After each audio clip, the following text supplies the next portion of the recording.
Okay, good evening. I hope you guys are staying safe and doing well. Okay, let's see where we left off.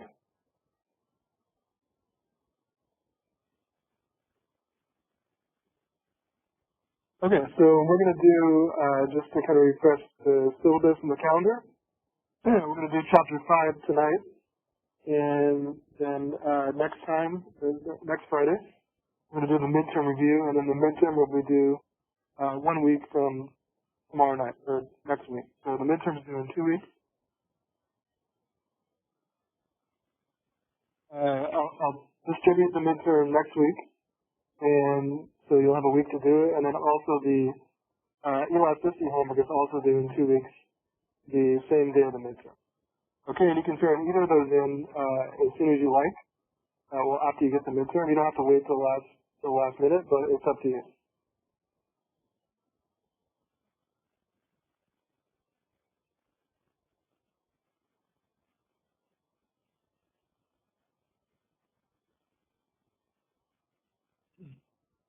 Okay, so we have one more homework before the midterm, which is chapter 5 homework. And we're going to cover chapter 5 today, and then I'll show you the midterm for chapter 5. The homework for chapter 5.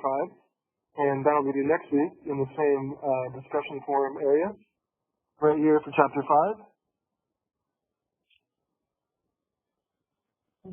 Okay, it looks like you guys are really on top of turning the homework in on time. So everyone's turned in the homework for the first 3 homework assignments. So thank you guys for being on top of that.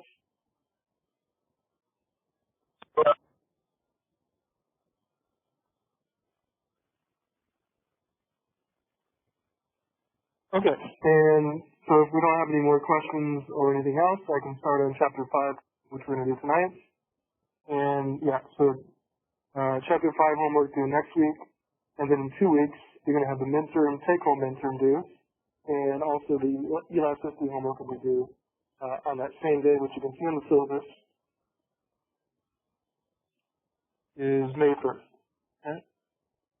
And so make sure you've got a good idea how to do the elasticity homework that we went over a couple weeks ago. And if you need any more questions on that, make sure you let me know, because that's due in 2 weeks.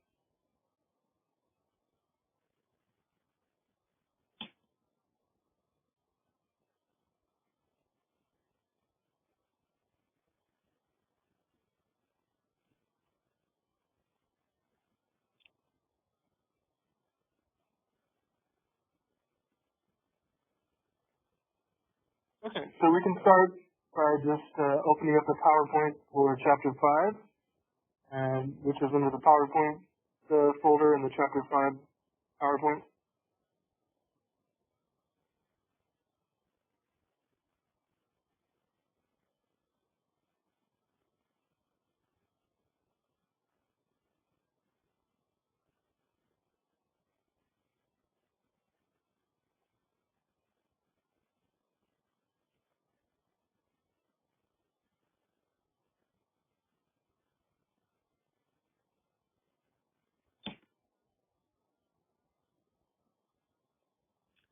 Okay, so we've been talking, I think, thus far, mostly, well, aside from the first chapter, and the first chapter was just kind of intro, where we did kind of the fundamentals of managerial economics, some net present values and stuff like that, net benefits. And then with chapter 3, 2, 3, and 4 were basically on how consumers behave, demand, elasticity, and then some consumer utility maximization from last week. And now we're going to flip and start talking about the firm, which is really what this class is about. And so this will be about chapter 5 will be about the production process and costs, and then the remainder of the chapter will be on different types of markets and profit maximization and things like that. So we're now looking mostly from the firm side of the equation. Alright, so here's an optional video if you guys want to watch this. You probably did watch this already if you took my Biz 500B class. And so if you want just a quick refresher on some basics of revenue, profits, and price, then there's a quick video there. I think it's like 10 minutes.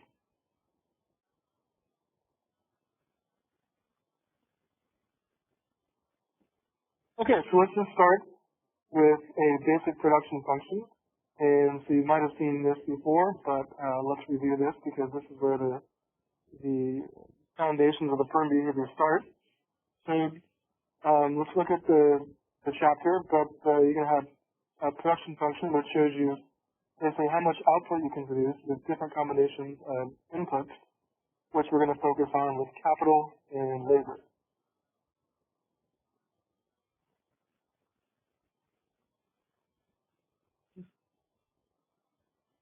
All right, so this is just the older version that I put on the Blackboard site, the PDF again.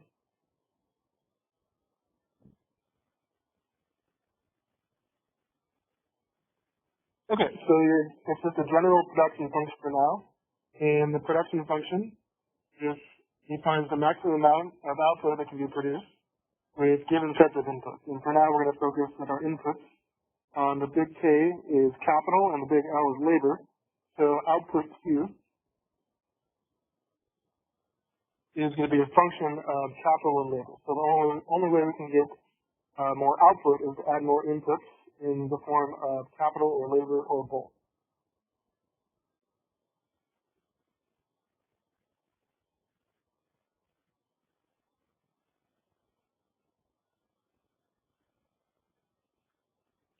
Okay, so we have to determine where the firm wants to produce, and that depends on the value or the marginal value of each of the factors of production. And so we introduce this thing, or this concept, if you haven't heard it before, called the marginal product or marginal products. And there's a marginal product for each input that goes into the production process. Okay, and so the MP, little subscript K, is the marginal product of capital, and MP subscript L is the marginal product of labor. So this is it's pretty simple, but it's very important because this shows how output changes on the margin with a marginal change in capital or labor. Okay, so when capital changes by 1 unit, what's the effect on output? And then when labor changes by 1 unit in inputs, what's the effect on output?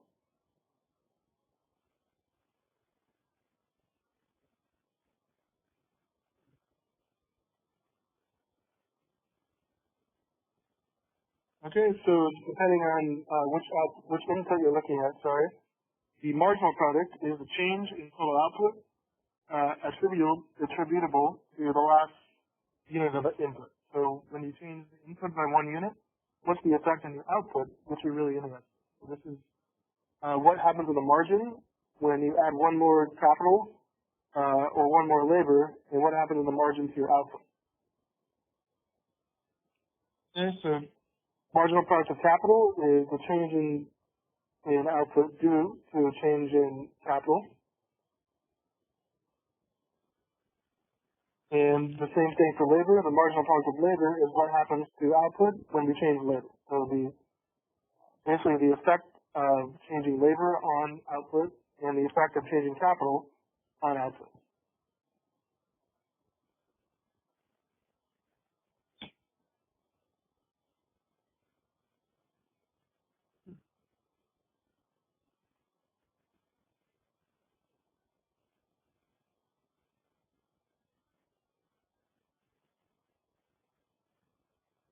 Okay, so we now know what the marginal products are of the two inputs, and what you're really interested in is how much those are worth on the margin.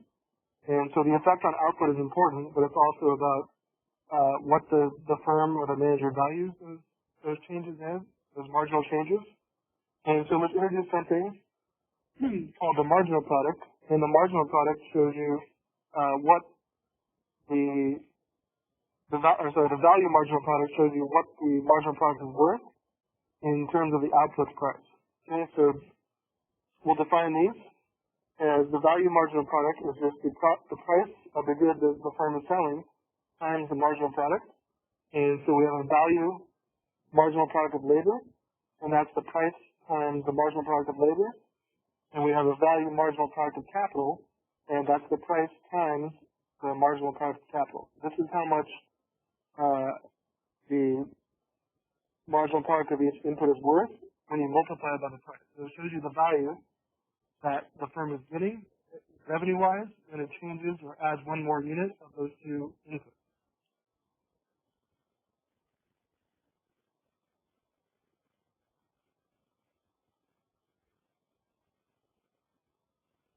Okay, so this is the formal definition, but the value marginal product in general is just the value of the output produced by the last unit of input. So we know that the marginal product is the effect on output. We're more interested in what that's worth to the firm or the manager, and that is just done by multiplying the marginal product times the price. Okay, so the value marginal product of labor is just the price times the marginal product of labor, and that's how much one more unit of labor is worth to the firm in terms of added revenue when you factor in the price. And the value marginal product of capital is the price times the marginal product of capital, and that's how much one more unit of capital is worth to the firm in terms of added revenue. Okay, so on the margin, in terms of how much revenue you're adding, how much is each of these marginal inputs worth when you add one more unit.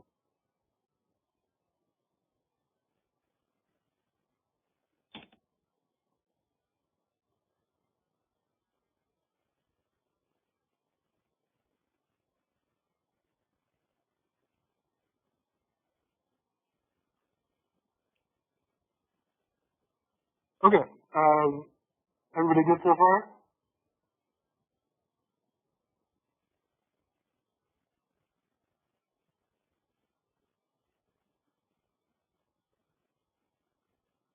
Okay, great.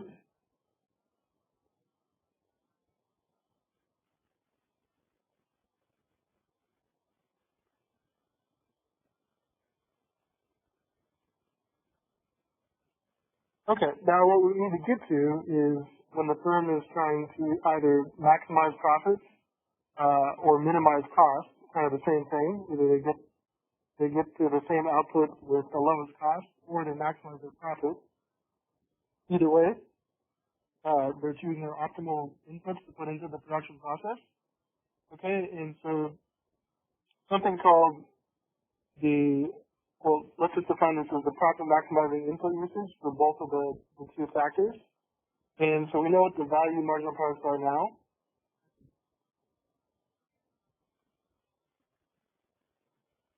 But now let's define or identify how the manager wants to set those parts or those value marginal products in order to maximize revenue or minimize cost. And so basically what you want to do is, if the little w is the wage rate, that's what you have to pay your laborers per unit of labor. And little r is the rental price of capital. That's what you have to pay each unit of capital to use. So if you have to pay those inputs at those prices, then you want to produce up to the point where the value marginal product equals the price of the input. Okay, and that way you'll get the biggest bang for your buck for the inputs you're using if you set those equal to the prices, like if the wage rate is set equal to the value marginal product of labor and the rental rate of capital is set equal to the value marginal product of capital, then that's the way the firm can maximize profit if it can identify those conditions.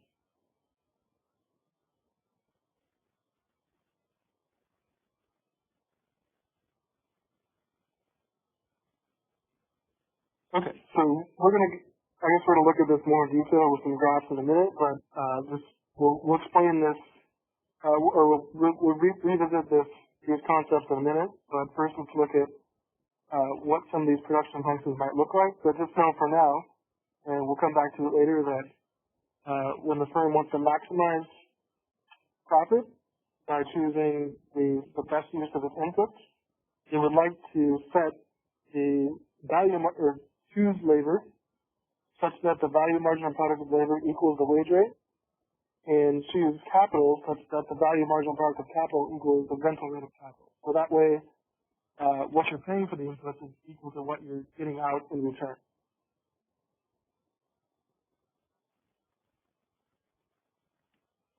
Okay, so it's basically just saying that like the inputs equal your output.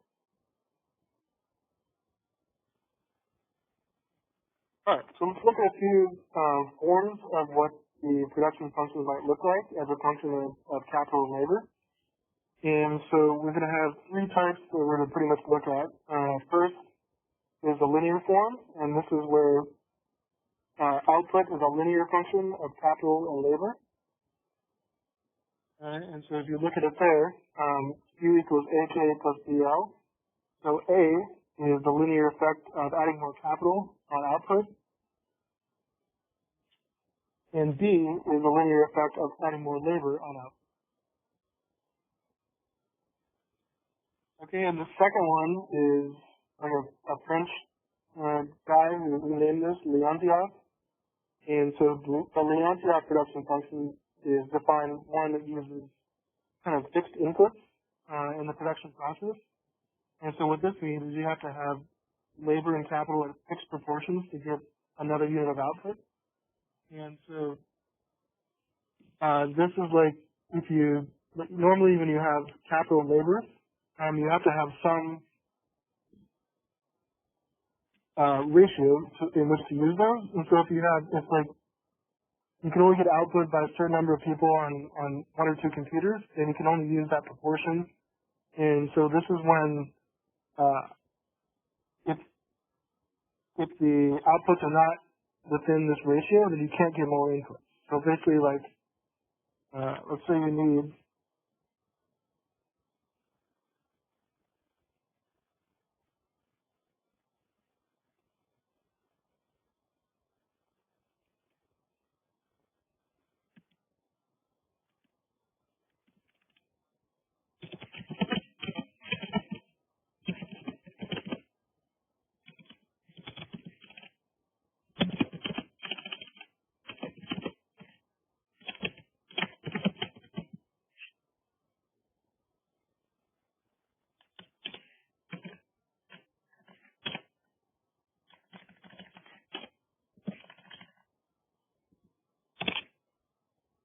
okay, so let's say to get an extra unit of output, you need 1 unit of capital and 4 units of labor. Right? So that's the only, in that ratio, or in those proportions, that's the only way you can get additional output. So if you have 1 unit of labor, 1 unit of capital and 4 units of labor, you get 1 output. And if you have 2 units of capital and then 8 units of labor, you get another output and so on. So it has to be, it doesn't have to be 1 to 4, but just explaining the concept that it has to be in a fixed or pre-specified portion, and so you can only get more output if the output is fulfilled by the specified proportion.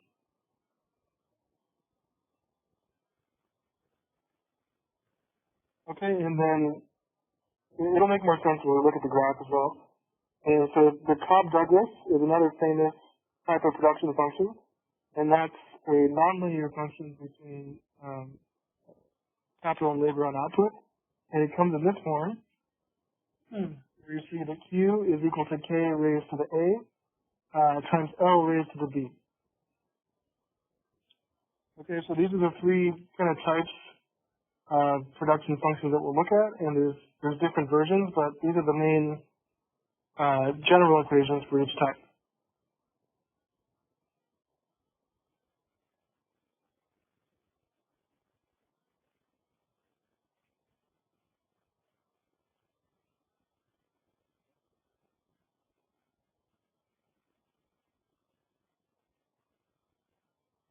Okay, so just the formal definitions. A linear production function is a production function that assumes a perfect linear relationship between all inputs and total output, and so that's just capital and labor's effect on output. Okay, and then the other one, the Leontief production function, is a production function that assumes that inputs are used in fixed proportions.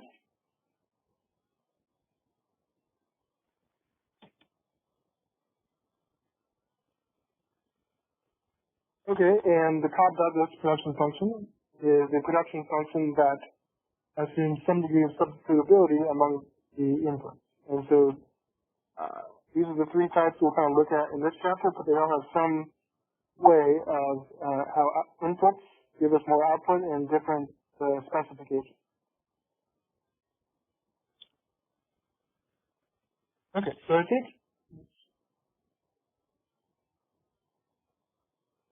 yeah, so I did a bunch of demonstration problems for our notes for this chapter, and so let's look at demonstration problem 5.1, and I did this on the Word document for chapter 5.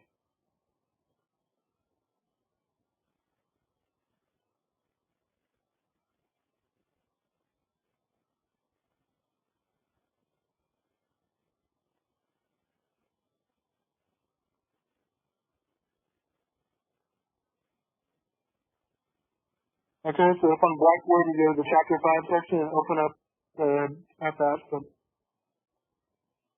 just the chapter 5 Word document.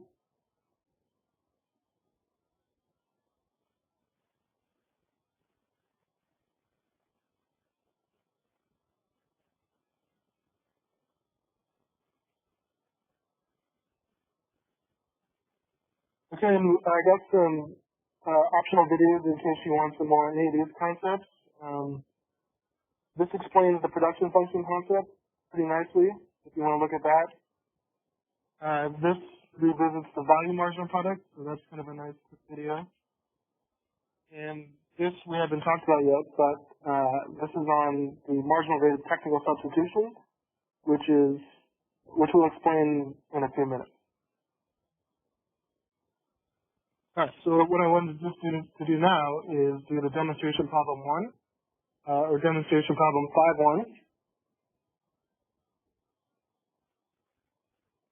5.1. Okay, so this is it right here. So the engineers at Morris Industries obtained the following estimate of the firm's production function.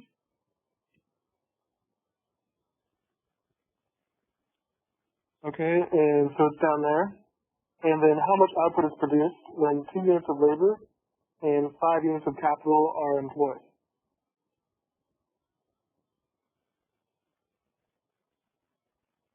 Okay, so this is the production function, and this is of the Leontief form, so it's in fixed proportion. And so Q as a function of capital and labor is defined like this. Okay, so output is the minimum of 3K, comma 4L. So whichever of these is the minimum, right, that's what our output's going to be. Okay, and so you'll see how it works in the 3 to 4 ratio, or the 3 to 4 combination of fixed proportions, and we plug in the numbers. Okay, so this is the form, and the question said how much output is produced when 2 units of labor and 5 units of capital are employed. So here's the form, and then let's plug in L equals 2 and K equals 5. Okay, so Q is a function of 5 capitals and 2 labors. Alright, so just put those numbers into the equation. So it's a minimum of 3 times 5 units of capital, comma, 4 times 2 units of labor. Alright, and if you just multiply those out, Q is a function of 5 capitals and 2 labors equals the minimum of 15 and 8. Okay, and so it's very literal that when Q equals a min of 2 numbers, then you're just taking the minimum of the 2. Okay, so your output of these inputs, your Q and L, is the minimum or the smaller number of 15 and 8. So you know that 8 is smaller than 15, so it's got to be 8.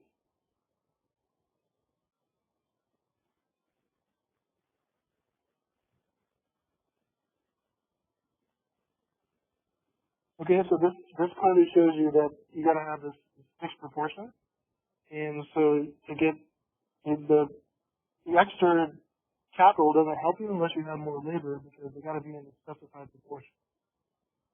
Okay, so that's kind of how this production function works.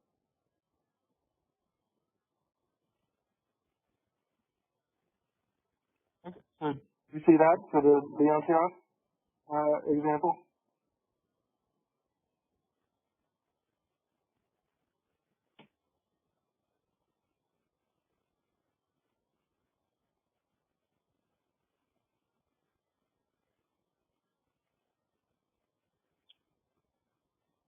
Okay, so the question is, it's because you are limited by labor?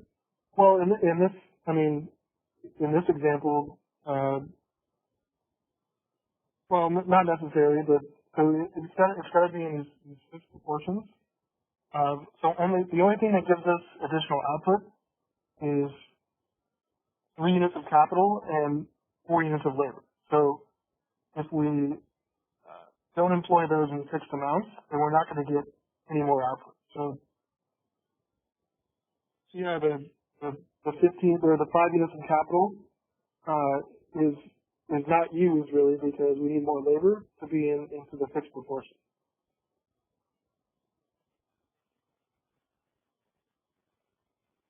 So it's 8 because the production function is just a minimum of either 15 and 8. And the minimum, the smaller number, is 8.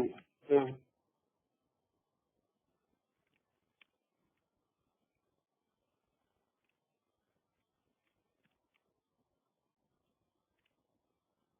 yeah, so it's just, the function means the min, or the smallest number there. And so to get more than 8, we have to have more units of labor. So, yeah.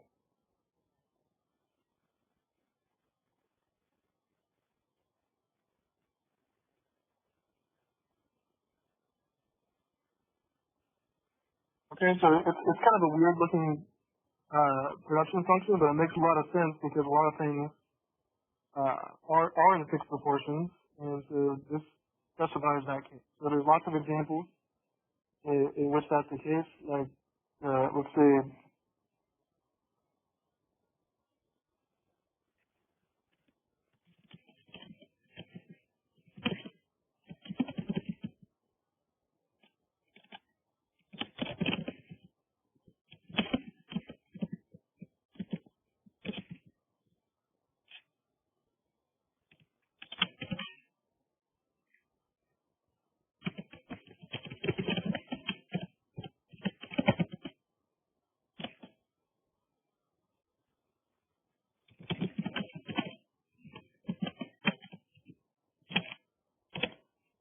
okay, so kind of like that. So to get one more output, this is just an example, but to get one more output, we need exactly one computer, which is capital, and 4 hours of labor. So if that's the example, then only combinations of 1 and 4 will give us more output. So if we have one computer and 5 units of labor, that's only going to give us 1.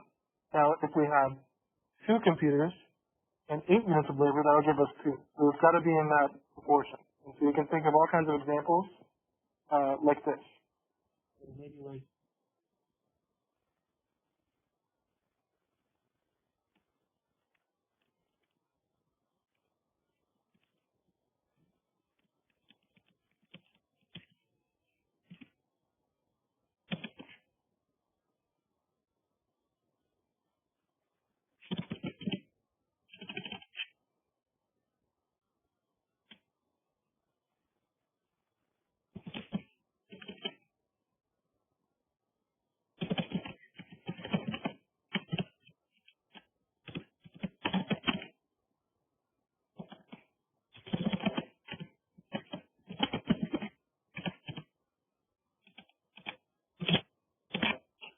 okay, so here's another example. Maybe if this is like a farming operation, so to get one more output, we need exactly one tractor, which is the capital, and 2 hours of labor. So these are just different examples for which you can have the fixed proportions only give you more output.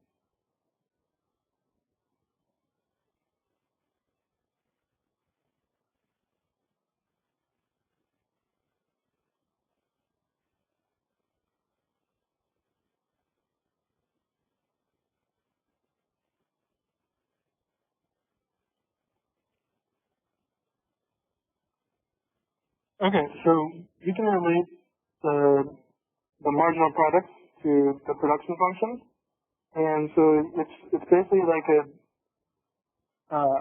a simple change or a simple derivative of what happens to the production function. And so basically, depending on what the production function is, the marginal product is the change or basically the derivative of output with respect to the input. So the marginal product of labor is the derivative of derivative of output with respect to labor, and the marginal product of capital is the partial derivative with respect to capital. So it's the individual effect on changing that input on the effect on output.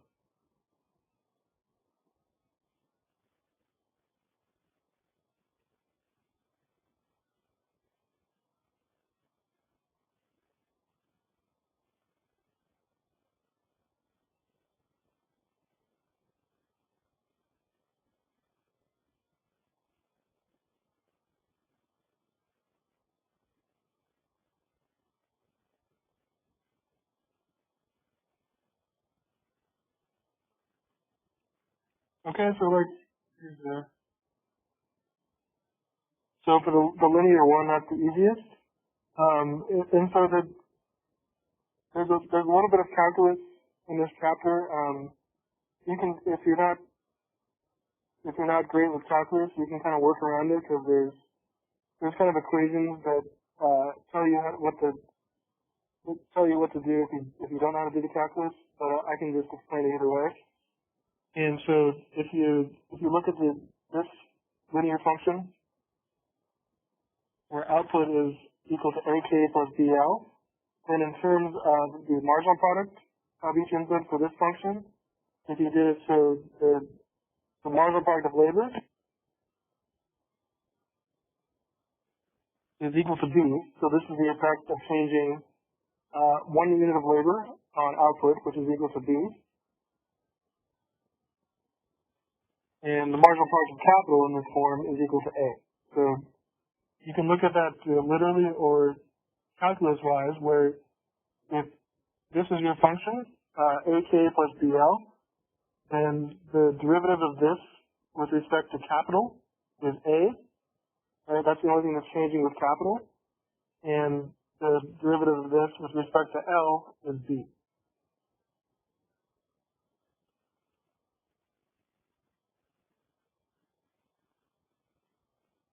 Okay, and so I mean that's you can just look at this and know that the number A and B or whatever the number is the marginal product. Or if you see how the calculus works, you can just take a simple derivative. Either way, the marginal product of labor is A or whatever that parameter is, and the marginal product of capital is A, and the marginal product of labor is B.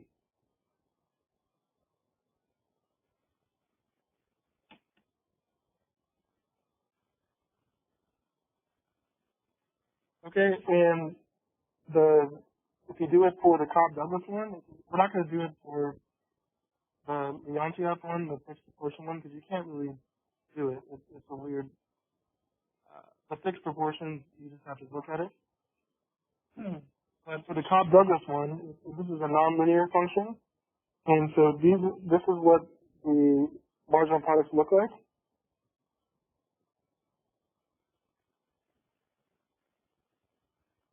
Okay, so if your production function is this form, the Cobb-Douglas, K raised to the alpha and L raised to the beta, then the marginal product of labor is equal to A times K to the A, and then L times B minus 1.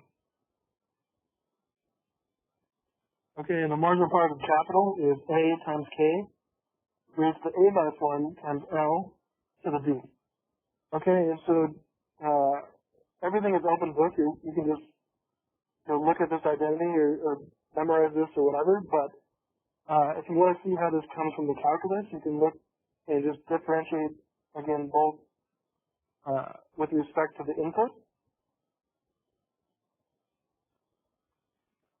Okay, so this is equivalent to the derivative of output with respect to capital, and the MPL is equivalent to the derivative of output with respect to labor. Okay, and so you can see how this can turn into that with just a simple derivative. And so basically, like, to take the derivative, you just take the exponent down and then subtract 1, right? So, like, if you differentiated x squared, it would just be 2x. Okay, so if you differentiate this, if you take the derivative of this with respect to capital, you just take the A down and subtract 1 from the A and leave everything else the same. So it's A times K to the A minus 1 times L to the B. And you can do the same for labor. If you differentiate this with respect to labor, you take the B down for the exponent and subtract 1 from it. And so it's B times K to the A times L to the B minus 1.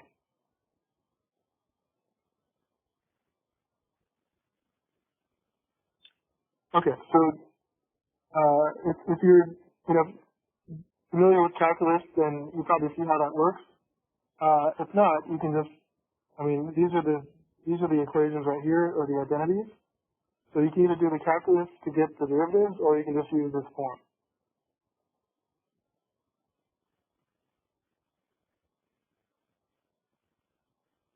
Okay, so basically the marginal product of each input is equal to the derivative of that output with respect to the inputs. Or for the linear form, the MPL is just A. For the MPK is A, the MPL is B. And for the Cobb-Douglas, the MPL is that, and the MPK is that.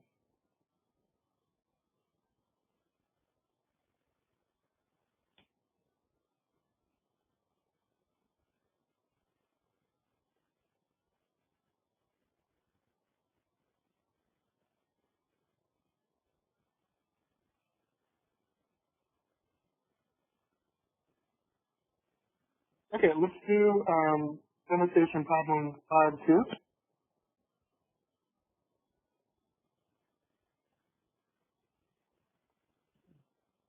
Okay, so this is also in the Word document for Chapter 5, Blackboard, so I did it right here.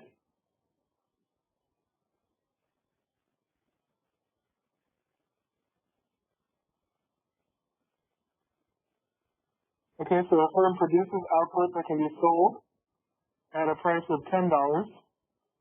The production function is given by the Cobb-Douglas specification below. And if capital is fixed at 1 in the short run, how much labor should the firm employ to maximize profits if the wage rate is $2?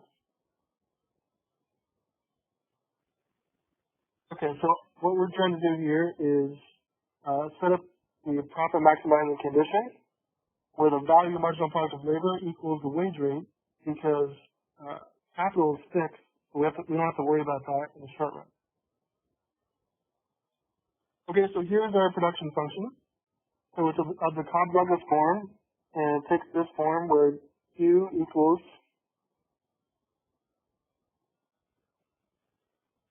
K to the 1/2 times L to the 1/2. So the little a and little b are now 1/2.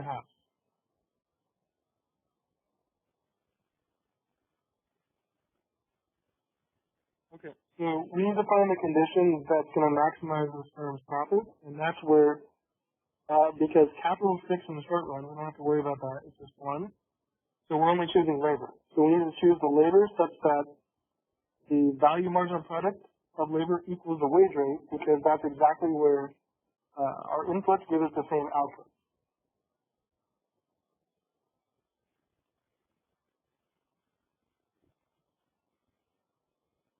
Okay, so that's the condition we define. So let's first just put, so we know that capital is fixed at 1 in the short run, so let's just put that in. And so now output is a function of capital and labor, or capital is 1. So let's plug in 1 for capital in this production function. So let's put a 1 in here. Okay, so K to the 1/2 times L to the 1/2, and so K is 1, and it's just 1 to the 1/2 times L to the 1/2. So anything 1 to the raised to anything is just 1. Okay, so the whole production function is now L to the 1/2.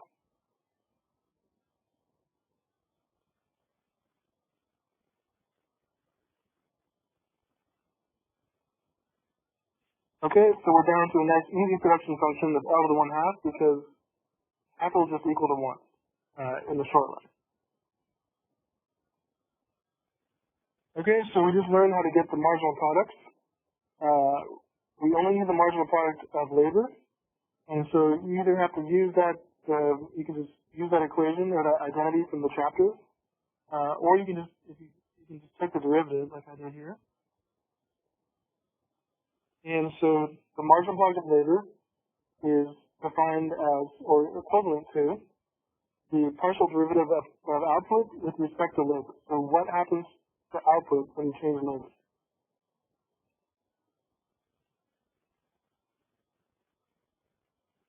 Okay, so we're differentiating that with respect to labor.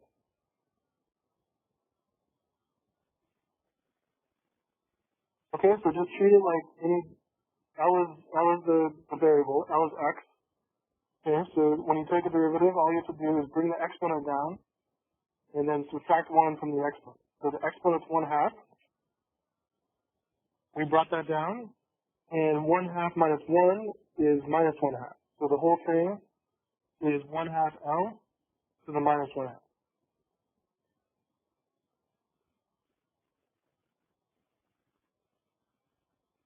Okay, and you, like I said, L is going to take the derivative of that function with respect to labor. So if you know how to do that, great. If not, you can just use this simple identity. Okay, so B is 1/2, right? So all you did is plug in, if you know this is the marginal product of labor, then it's 1/2, and remember capitals is 1, so 1/2 L, so 1 minus 1/2. So it's basically 1/2 minus 1, so if you use this format, or you take the derivative, either way you get 1/2 L to the minus 1/2.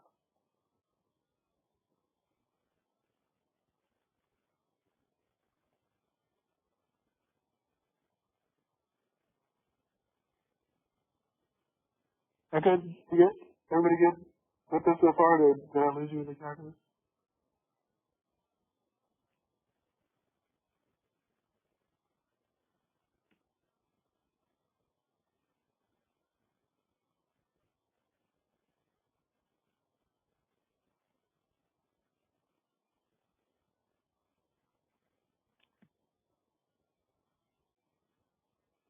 Okay, so, alright, so the value marginal products again, the easiest way I think is just to take the simple derivative, but if you don't want to do that, you can just look at that general function in the textbook.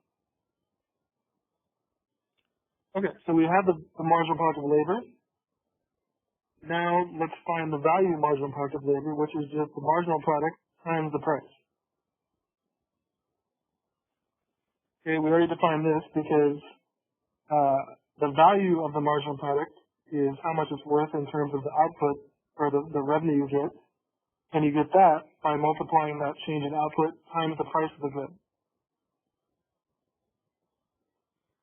Okay, so the value marginal product is equal to the price times the marginal product of labor.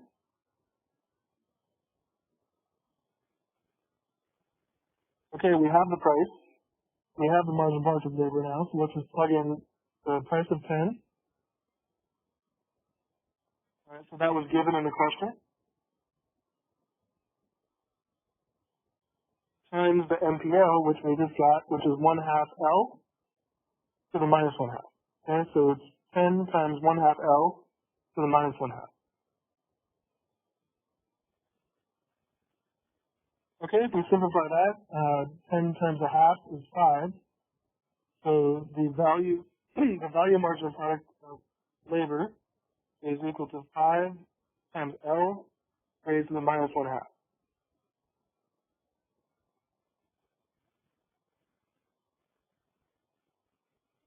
Okay, so we're almost done. We have the value marginal product. The wage rate was given $2, and we need to clarify that the condition holds, which is where the VMPL equals the W equals the wage rate. So let's set our value marginal product equal to the wage rate, and then find the amount of labor that would satisfy that condition. Okay, so the value marginal product equals W is the profit maximizing condition we're looking for, which means 5L to the minus 1/2 equals 2. So we already have the VMPL, and the wage rate is given at 2.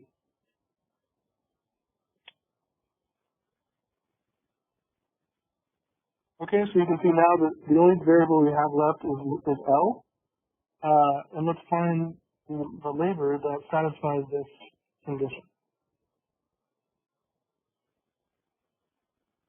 Okay, if you divide both sides by 5, you get L to 1/2 equals 2/5. A little algebra tweak right here. If you raise both sides to the negative 1/2, then you get L equals 2/5 to the, if you raise both sides to the negative 2. If you raise both sides to the negative 2, you get L equals 2/5 to the negative 2. Okay, and 2/5 to the negative 2 is equivalent to 5 squared over 4 squared, which is 25 over 4. And that's 6.25, and so the labor, the amount of labor that satisfies the profit maximizing condition is 6.25.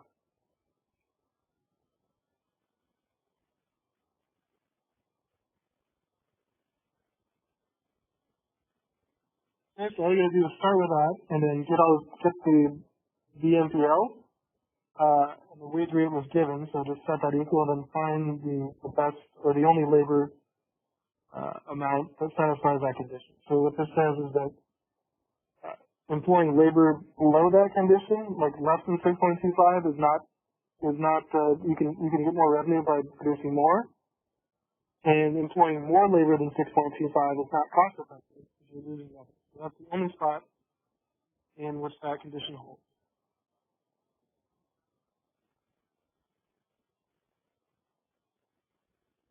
Okay. So, any questions on that example?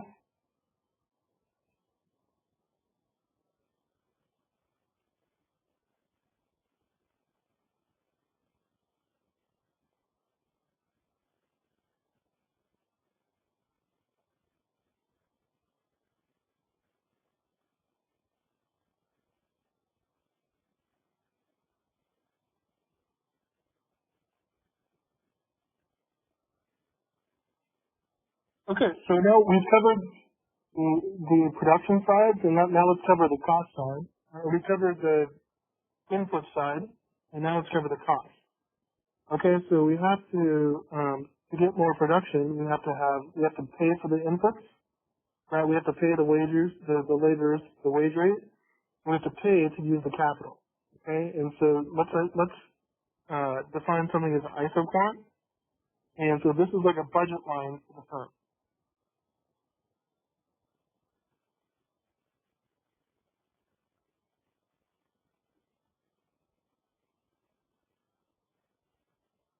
Okay, so an isoquant. I'm sorry, we're still actually we're not even to the. Yeah, this is just the different levels of production. So this is like a. Remember we had the indifference curve for the individual. So this is like an indifference curve for the firm because this shows them the different combinations of inputs, capital and labor, that gives them the same production on that curve. Okay, so an isoquant just defines the combinations of inputs that yield the same level of output. So basically anywhere on this curve Q1, Q0, that's the same, anywhere in that curve is 100 units of output, so you can use these different combinations all along that black curve. Okay, if you want 200 units, then this is just an example that you have to use more of some or both, actually more of both, but you can see that anywhere along this curve, you have to define 200 units of output, and if you want more, okay, so what you see is to get more output, you have to use more at this specified ratio. Okay, so any isoquant, any point on the isoquant is a combination of Q and L that yield that same amount of output, and then isoquants beyond the origin require more inputs. So this is more output going this way.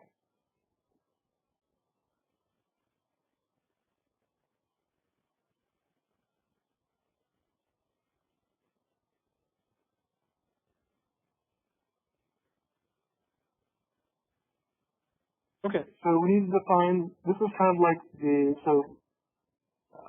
remember so you had the isoquant is kind of like the firm's indifference curve.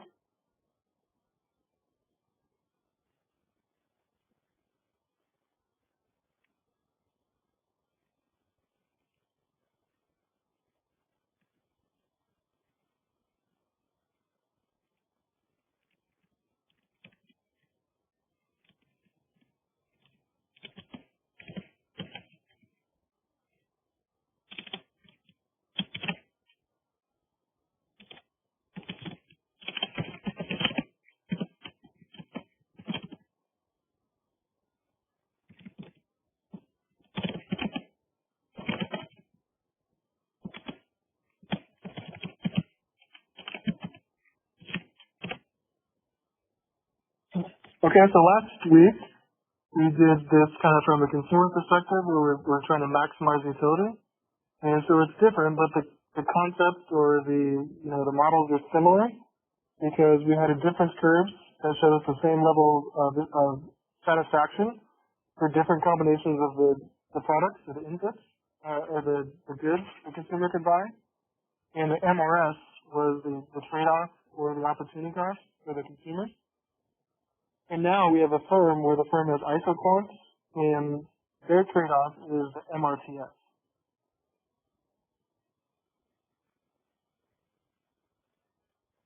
Okay, so it's kind of a long acronym, but the MRTS is the marginal rate of technical substitution. And so this is the rate of trade-off the firm can make between Q and L and get to the same level of output. All right, so it's basically the slope of the isoquant, and in marginal product terms, it comes out to the MPL divided by the MPK. Okay, so this is the terminology of the MRTS. Little k, little l, or subscript KL is the marginal rate of technical substitution between capital and labor, which is equal to the marginal product of labor divided by the marginal product of capital.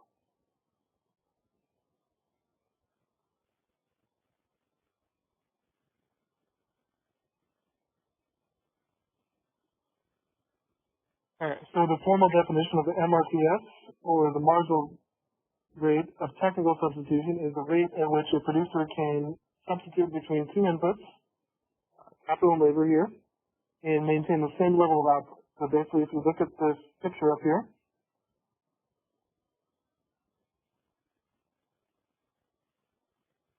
alright, so the MRTS along a given isoquant is the slope of the curve. So to get from point A to B, or from B to A, the firm has to substitute K for L. So to go from here to here, the firm has to give up some capital and employ more labor. So this is the trade-off there, and if the firm wants to go from B to A, the firm has to give up some labor and add some more capital. So the rate of trade-off in which the firm can be in the same isoquant is exactly the MRTS.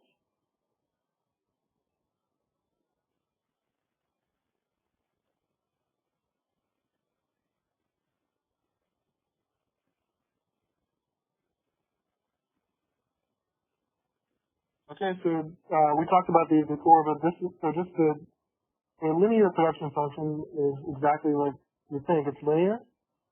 And so these different levels of output take those linear combinations of substituting capital for labor. All right, to get to a higher output, you have to add more capital and labor. Okay, and this is what the Leontief one looks like. So depending on the specified ratio or proportion, Okay, so when you're on this, remember it goes down to the minimum. Alright, so if you're on this isoquant, you're at this point. If you're on this isoquant, you're at this output, because anything up here doesn't do any good, it only gives you this point. So there's only one point on an isoquant that can yield more production. Okay, so this is like 1 to 1, this is like 2 to 2, and so on, but this is your output level. So the min point is right there.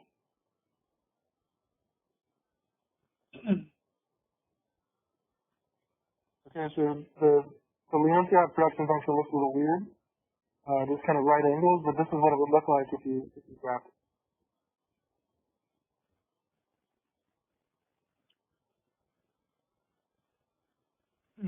Okay, so this shows you that on a given isoquant, where this is capital over here,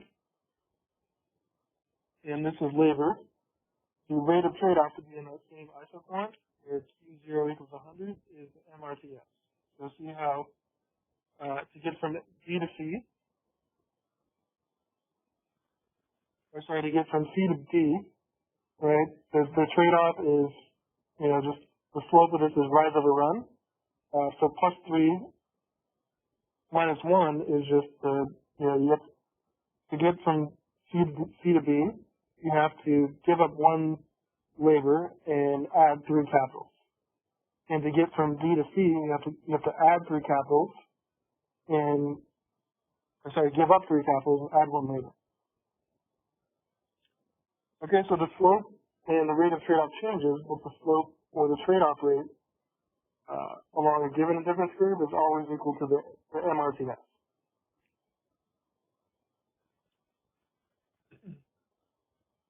Okay, so again, it's very similar to what we talked about with the MRS for the consumer, but instead of being indifferent, the consumer is basically indifferent because the firm is producing the same level of output with these different combinations.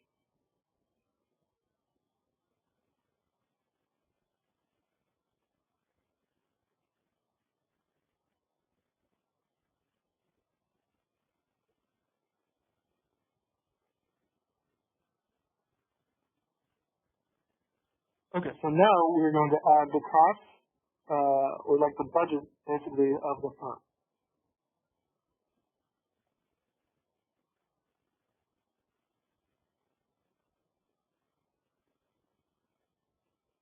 Okay, ISO costs. And so, again, this is similar to what we talked about with the consumer, but now we're defining the budget, basically, of the firm.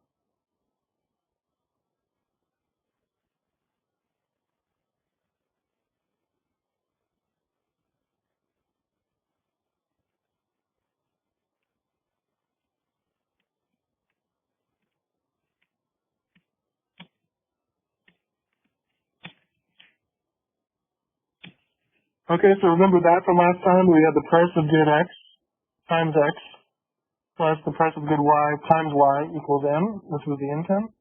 And so same concept here, where the little w equals the wage rate.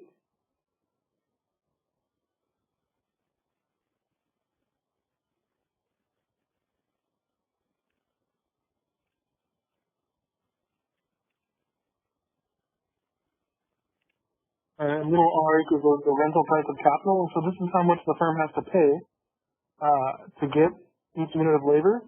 And R is how much the firm has to pay to get each unit of capital. Okay, so you can pretty much see that the cost of the firm is going to be how much it spends on labor and plus how much it spends on capital. So there's only 2 things it can spend on, and it depends on how much they use and how much each is.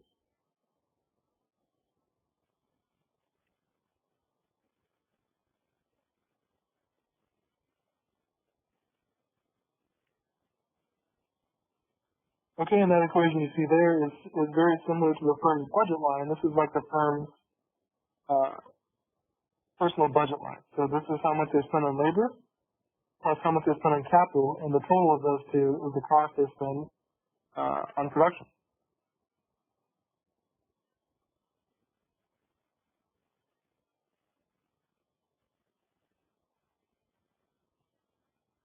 Okay, so that there, figure 5.1, shows the firm's cost.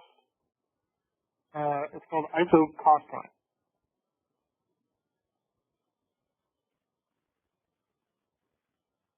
Okay, so this is a line that represents the combination of inputs that will cost the producer the same amount of money, right? So if you want to pay C, then you have to use some combination of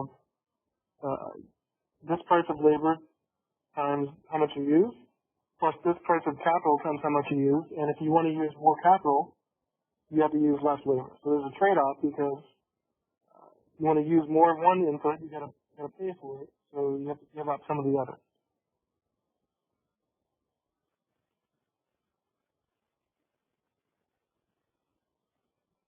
Okay, and just like we did with the budget line, you can rearrange. So this equation is K as a function of everything else.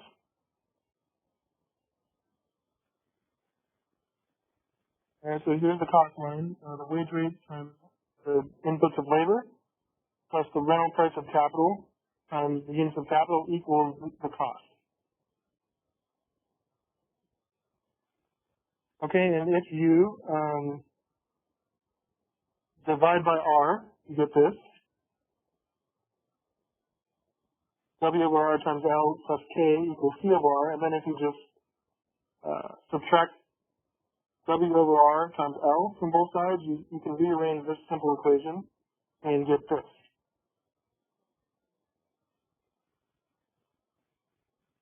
Okay, so looks like equation 5.1 is called is equivalent to this. So if you rearrange where K is a function of labor, then this is your ISO cost line where you can graph on the KL axis. Okay, and then you know that for a given ISO cost line, or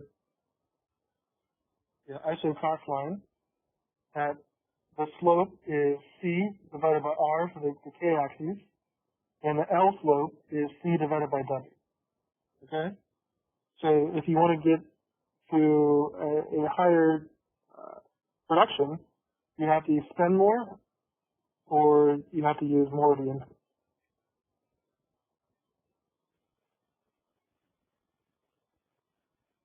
Okay, and you can see that the slope on the KL axis, the slope of this curve is negative W over R.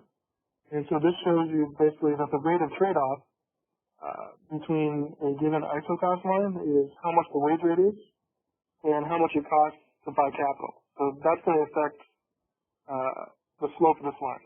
Okay, so basically if W or L goes up or down, then this cost line will shift around just like the budget line.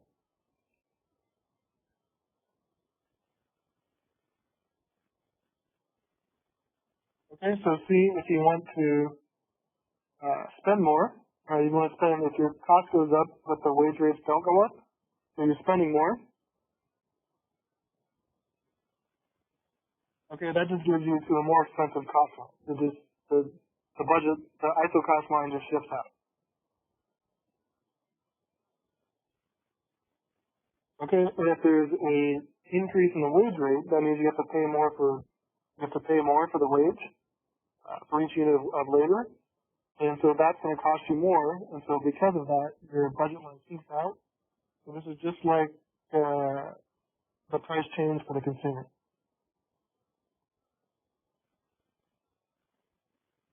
Okay, so if you're spending more, if your total cost goes up, the budget line shifts. The budget ISO cost line shifts out. If the wage rate, if the wage rate goes up, then you can get less production. So it's just like an increase in price. And so the wage rate goes up, you go this way. If the wage rate goes down, you go this way. And so that's what happens if either the prices change, W or L, or if C changes. If you spend more, then the cost curve just goes this way.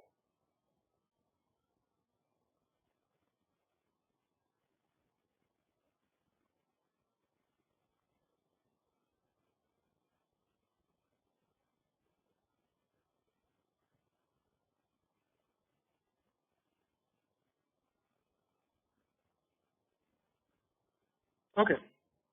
So we kind of highlighted this at the beginning, that the point of cost minimization is going to be at the point when you can probably guess that the slope of the isoquant equals the slope of the isocost line.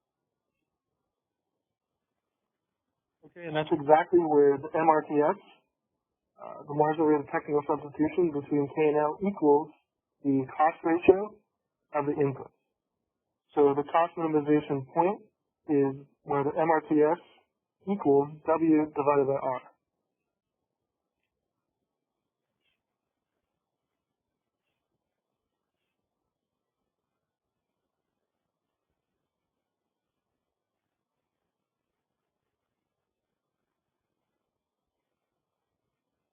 Okay, and so what this is saying is if you want to produce 100 units of output, right, so you want to be on a Q0, which any combination on that curve, this one gives you 100 units, then the lowest cost solution to do that is using this point here.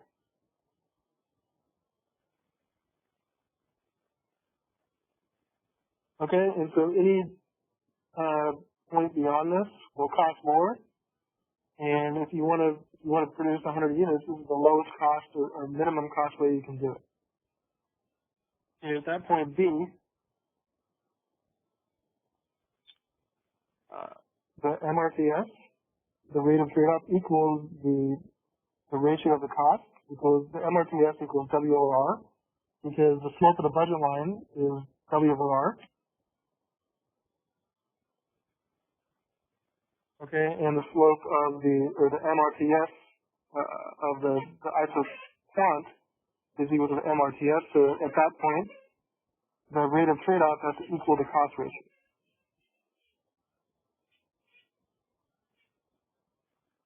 Okay, so the cost minimizing point or the profit maximizing point is exactly determined by how much the firm has to pay for the input. So the trade-off, the rate of trade-off is determined by how much the different inputs cost. If one of those inputs changes, gets more expensive or less expensive, then this equilibrium changes.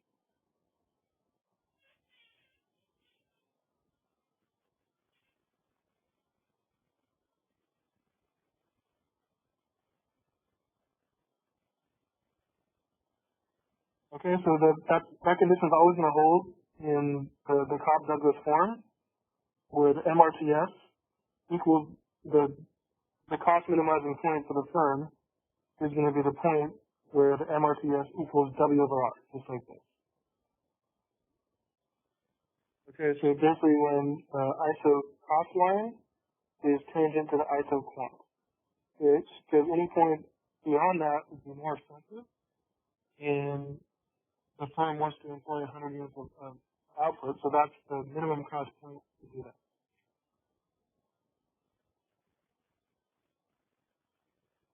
Okay, so the question is, can we divide both sides of the equation by W at the same time instead of R?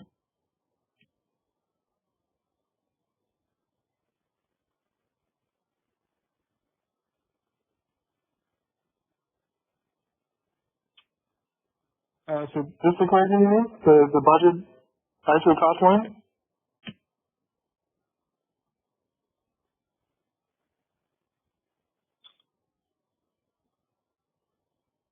You could do that, but the reason why we're dividing by R is because you want to get it in terms of everything as a function of capital. And so because capital, big K is your y-axis, we want to put everything on the other side. And so if you were to graph labor as a function of everything else, then you could do that. I mean, it's the same thing. But if you want to get like y as a function of everything else, in this case it's K, then you want to do all you can to get K by itself.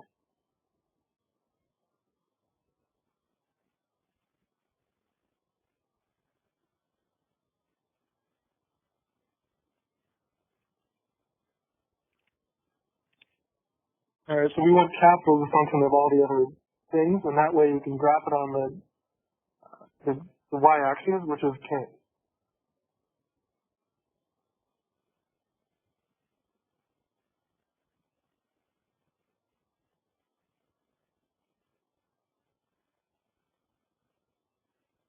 Okay, but you could do that if you just wanted to confirm your other intercept is C over W, but yeah, it's the same.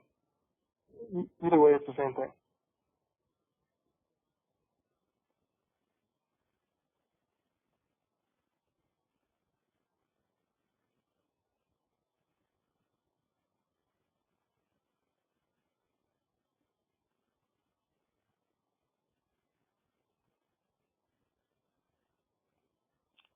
Okay, so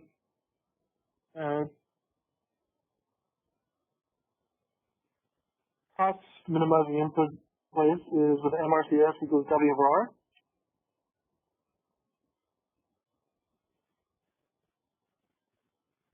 Okay, so this is our rule. This is how we use the inputs to minimize costs to get to a certain output level. And to minimize the cost of producing a given level of output, the marginal product per dollar should be the same for all the inputs. So if you rearrange this, where the MRCS equals W over R,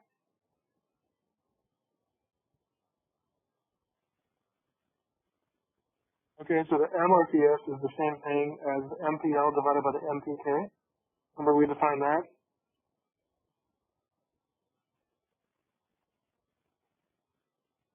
right there.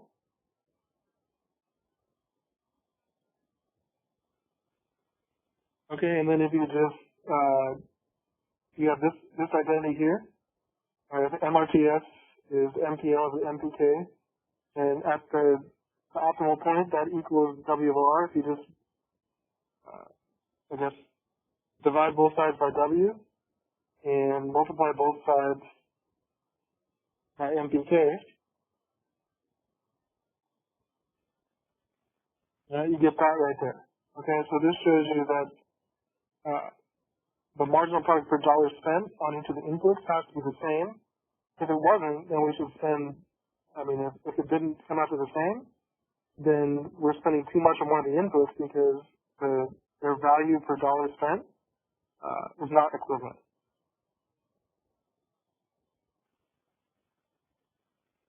Okay, so this is showing that the marginal product of labor divided by the wage rate has to equal the marginal product of capital divided by R, the rental price of capital. If it wasn't, that would mean that one of the inputs was not being used effectively.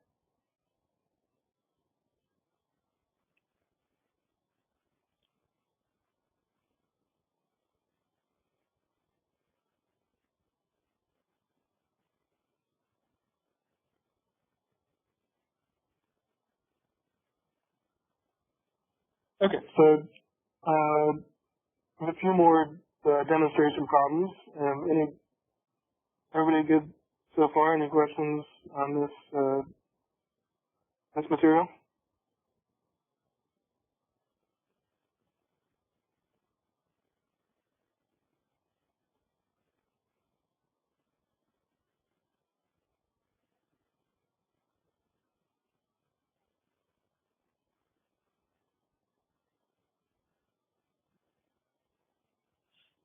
Okay, so the next thing I want to do is demonstration problem 5.3.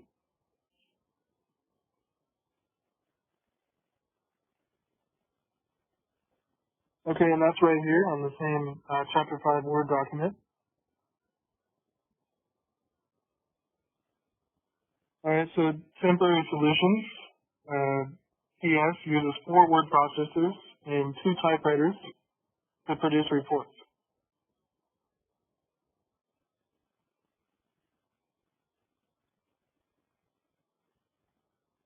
The marginal product of a typewriter is 50 pages per day, and the marginal product of a word processor is 500 pages per day. The rental price of a typewriter is $1 per day, and the rental price of a word processor is $50 per day. And so the question is temporary services utilizing typewriters and word processors, meaning cost minimizing that. Okay, so this is the cost minimizing condition, where the value per dollar spent on each input has to equal the other, they have to be the same. So MPL divided by W has to equal the MPK divided by R. Alright, that's the general form. And in this case, we have we can just use word processors and typewriters. So we don't have labor and capital, we have word processors and typewriters. Okay, so if we use the same condition, this means that the marginal product of word processors divided by the price of word processors has to equal the marginal product of typewriters divided by the price of typewriters. So it's the same way of writing this condition here, but our inputs are word processors and typewriters, not capital and labor. Okay, so the marginal product of word processors is 500 pages per day, that's given. The price of word processors is $50 per day, that's given. Okay, so does that equal the marginal product of typewriters, which is 50 pages per day, divided by the price of typewriters, which is $1 per day. All right, so let's see if those what we're spending per dollar is the same, and if it does, then we're minimizing our cost. Okay, so 500 pages per day divided by $50 per day is equal to 10 pages per dollar, and 50 pages per day divided by $1 per day is equal to 50 pages per dollar. So you can clearly see that we're not spending the same per each input. So for typewriters, we're spending 50 pages per dollar. Each dollar is giving us 50 pages, whereas for word processors, each dollar is only giving us 10 pages. So we're spending too much on word processors because the dollar spent is not the same. Okay, so the condition doesn't hold, right? This is less than this.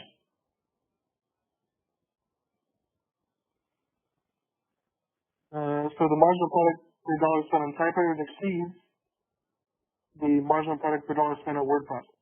And we're spending too much on word processors. Word processors are 10 times more productive than typewriters, but 50 times more expensive. And the firm is not minimizing costs. And what they should do is switch to a new input usage and use fewer word processors and more typewriters. Okay, so they're not using their cost minimizing point because each dollar spent here is only giving them 10 pages, whereas giving them 50 over here. All right, so they should find a different combination in which they're using less typewriters and more word processors.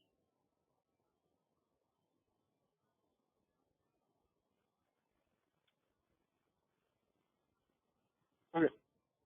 Yeah, you see that?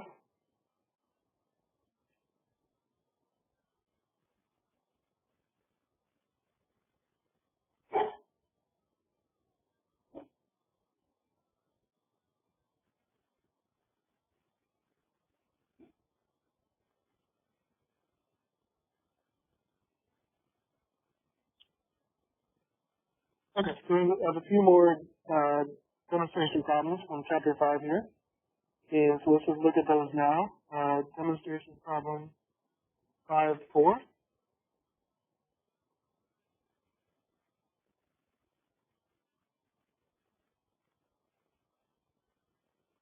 Okay, so this is a nice one because it revisits fixed costs and variable costs and sunk costs, which we learned about in like just 500B. And so remember, a fixed cost is paid, it doesn't depend on output. A variable cost, your cost depends on output, and a sunk cost can't be recovered.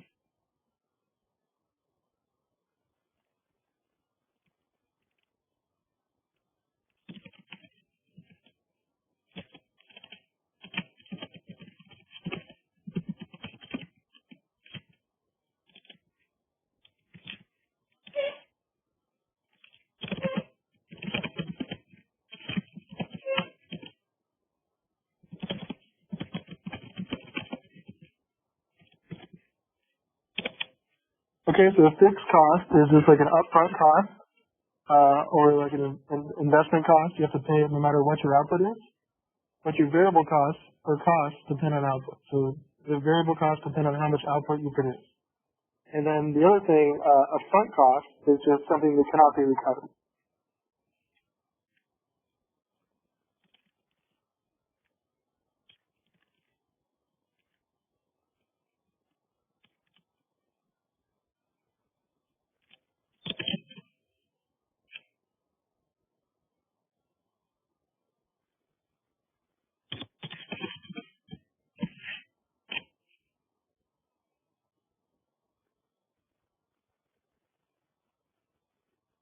Okay, so fixed cost doesn't depend on output, variable cost depends on output, and the sunk cost is the cost that cannot be recovered by the firm no matter what.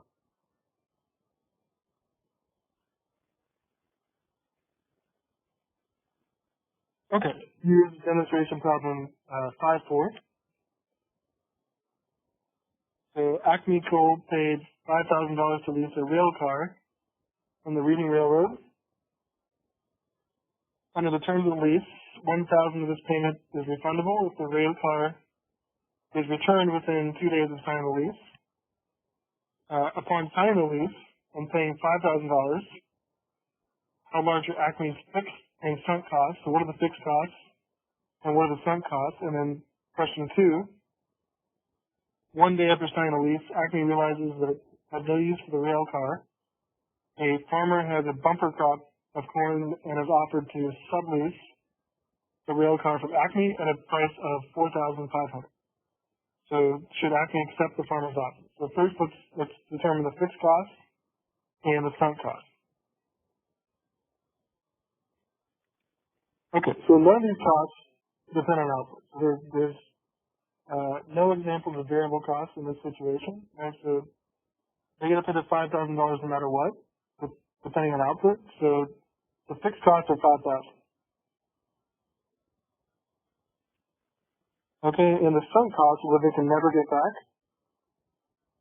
And for the first 2 days, the sunk costs are $4,000 because they can get a $1,000 rebate if they return the thing on time. But if they don't, after 2 days, the entire sum, $5,000, becomes a sunk cost because that can't be recovered.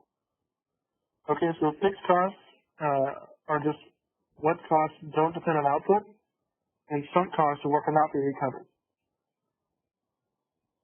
Okay, and the part 2, should Acme make that side deal? Okay, so they should because they'll lose less if they accept this side deal. So they should accept the offer because the total loss is $500 if it takes the farmer's offer. If it doesn't, it loses the $4,000 if it returns the rail car on top. Okay, so no matter what, once they took the deal from Reading Railroad, they paid the $5,000, up to $1,000 was recoverable. Okay, so right away they lost $4,000 to start with. Okay, if they accept this offer, they make another $500 because the loss of $4,000 is kind of offset a little bit by the $4,500. Okay, and so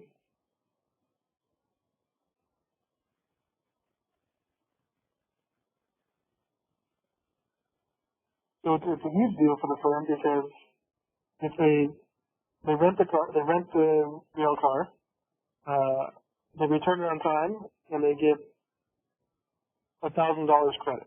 All right, so they lost $400. They lost $4,000.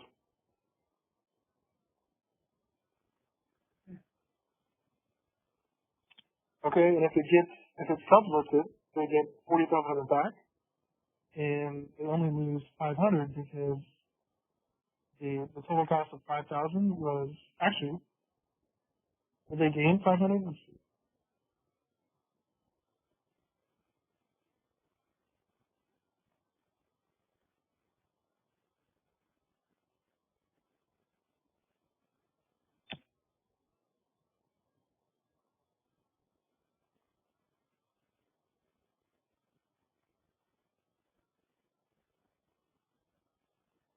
Yeah, I think,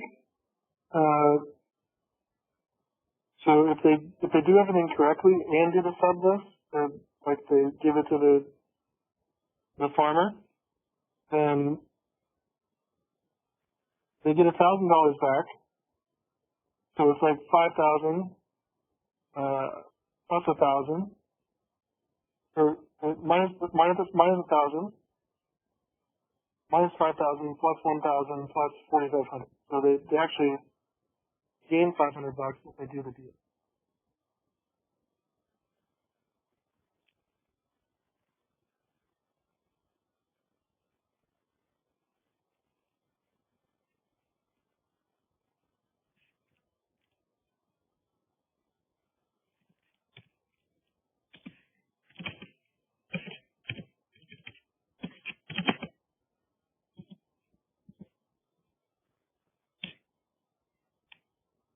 Right, so if they do everything correctly,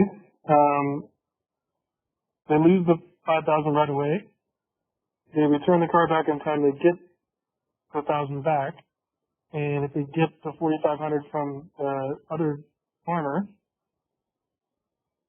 yeah, then they make $500. Okay, yeah.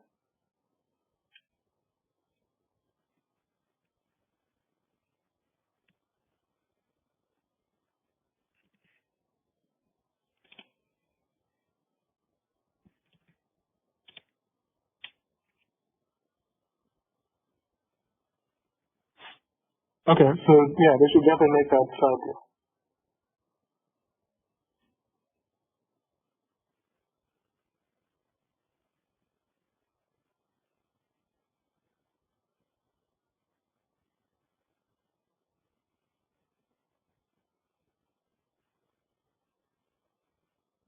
I don't know, let me see.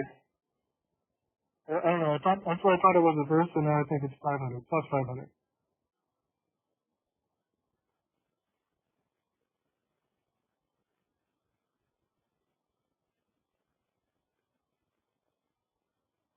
Yeah, I think, right, so isn't the total cost of credit of $500?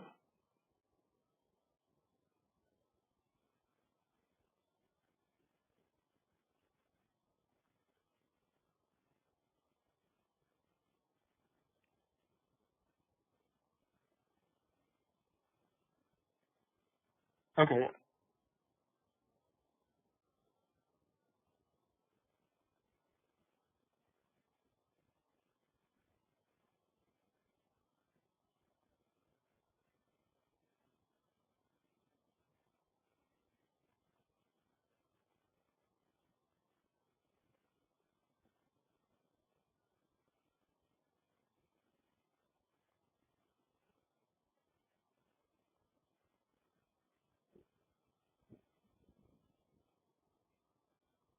so let's see.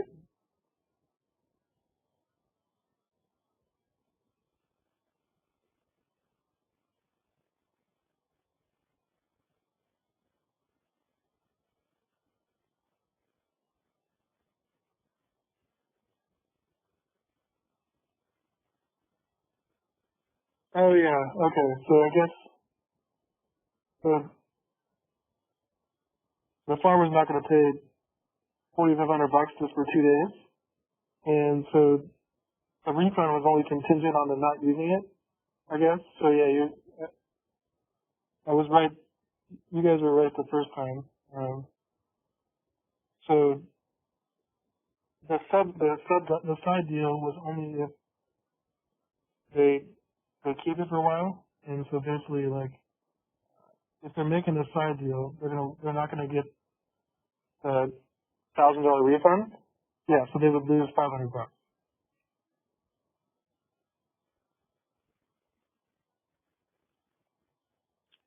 Okay, so instead of taking it back, this is what they would do.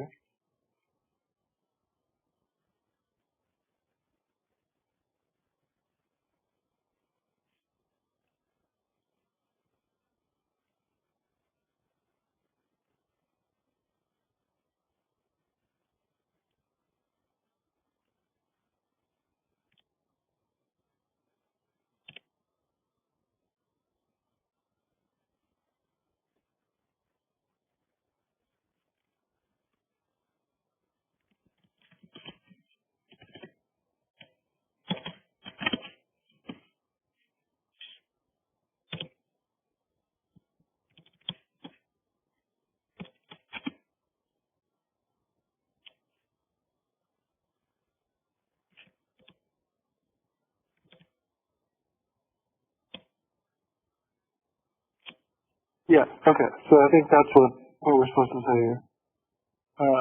So once they realize they didn't need it, then they can either take it back or they can sublet it to this farmer. So if they take it back,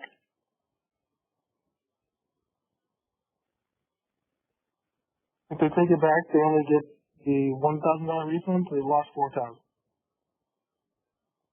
Now, if they just keep it and sublet it, then they only lost $500. Yeah. So the best they can do, if they don't need it, is to lose the $500 by subletting it and not take it back because they found a better deal than the partial refund. Yeah.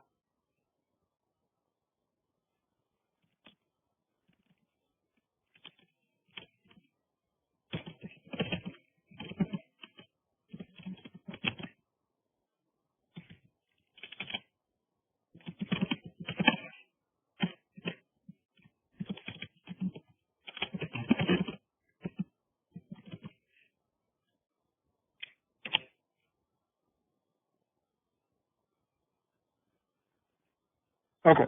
So I think that's that now.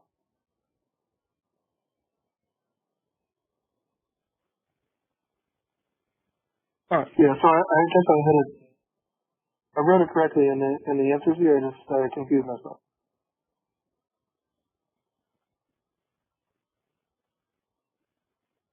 All right. So let's one more demonstration problem, which is 5-5. And so here, we'll revisit the marginal cost and average cost and variable cost.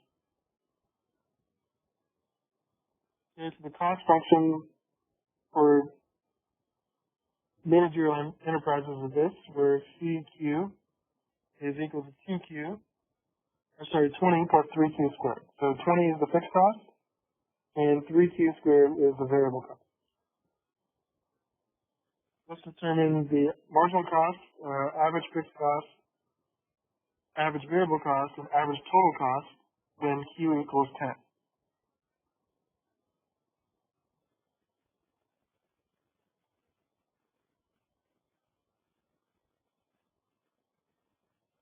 Okay, so the marginal cost is how cost changes with each unit of output, right? So the 3Q squared. And so if you differentiate cost with respect to Q,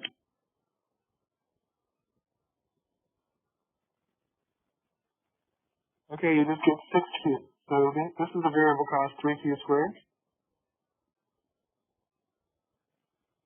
And that's the only thing that changes on the margin. So DC, DQ is 6Q. So you take the 2 down. 2 times 3 is 6. And then 2 minus 1 is 1. So it's just, the marginal cost is just 6Q. Okay, and the marginal cost when Q equals 10 is just 6 times 10, which is 60.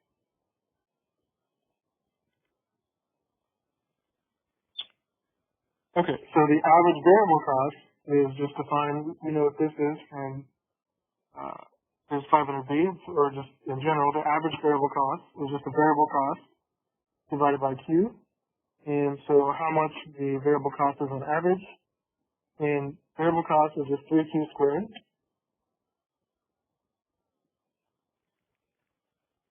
And if you take that on average, just divide by Q, we get the average variable cost is 3Q. And therefore, the average variable cost when Q is 10 is 3 times 10, which is 30.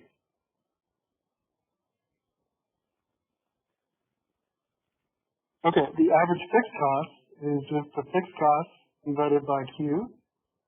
And we know the fixed cost is just 20. So in general, the average fixed cost is 20 divided by Q. When Q equals 10, 20 divided by 10, and our average fixed cost is just $2.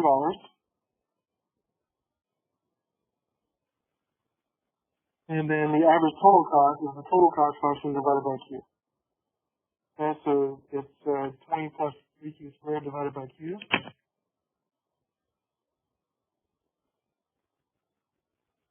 Which is the same as 20 divided by Q plus 3Q when we have an output of 10, that means we plug in 10, so 20 divided by 10 plus 3 times 10. And that gives us 2 plus 30, which is 32. So you should notice that the average total cost of 32 is the same as the average fixed cost plus the average variable cost. So 30 plus 2 would also give you 32.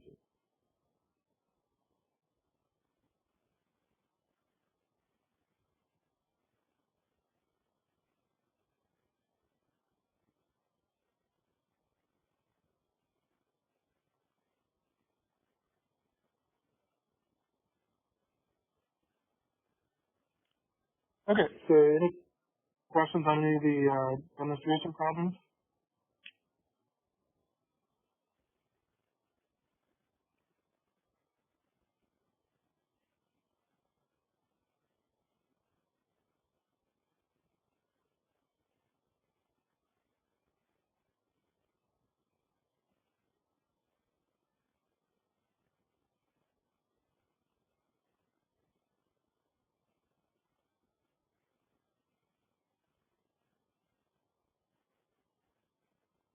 Okay, so let me show you guys the homework for chapter 5, which is due next week.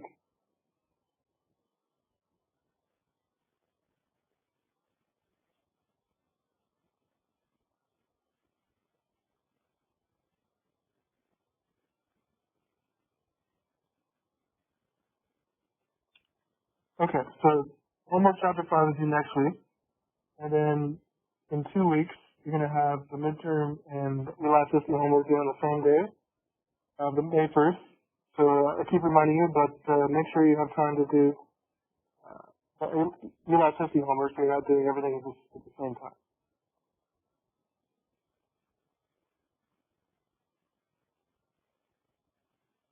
Okay, so everybody's good on the elasticity homework. You still have a couple weeks, but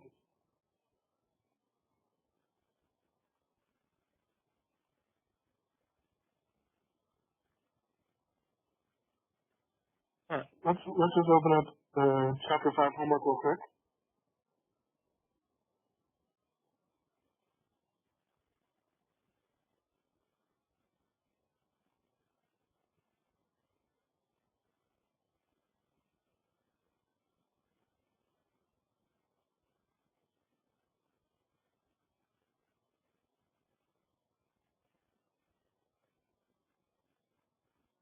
Okay, so these should be familiar with there's some more examples on some of the demonstration problems we just did. So there's one on the Leontief production function example.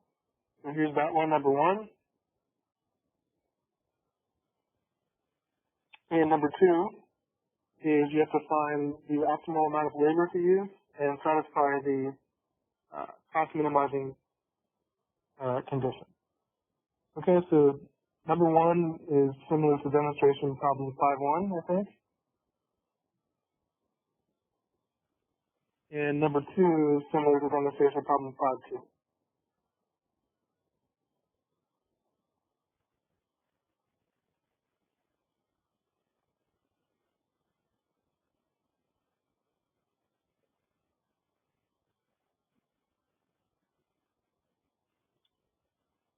Okay, so that one probably shouldn't take you too long. The homework for chapter 5, that's due a week from tonight, next week. Right there in the discussion forum, you guys have all done your homework up to date, which is great. And again, there's that one that's not due for 2 weeks, but you can post it or turn it in whenever you want to get it done.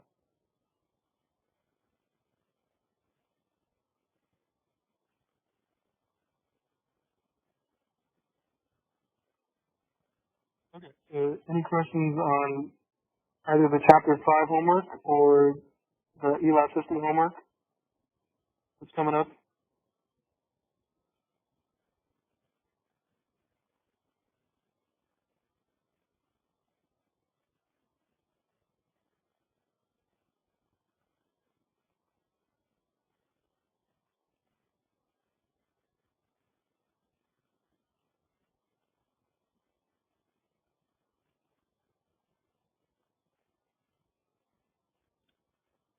Okay. Alright, so it looks like everybody's good on those two assignments. And so again, we're just about to wrap up for the evening, but next time we'll do a little review for the midterm, and I will distribute or just we'll talk about them. We'll do a little practice problems for review for the midterm next time, and then I'll post the midterm on Blackboard. You guys have a week to do it, and there'll be instructions, but that'll just be the email. Right? And so that's what's coming up, and then after the midterm we'll start some new material. Okay, so if you're good on chapter 5 in the ELAS system homework, then that's all we need to do for tonight. And I guess looks like all 30 people are signed in right now, so we're good for attendance. So yeah, that's what I have for tonight. You're welcome to log off if you're good on all the assignments and everything. I'll stay on for a few minutes just in case we have additional questions. But thanks for coming on Friday night, and please stay safe. Have a good weekend, and I will see you in 1 week. So the exam due date is May 4th.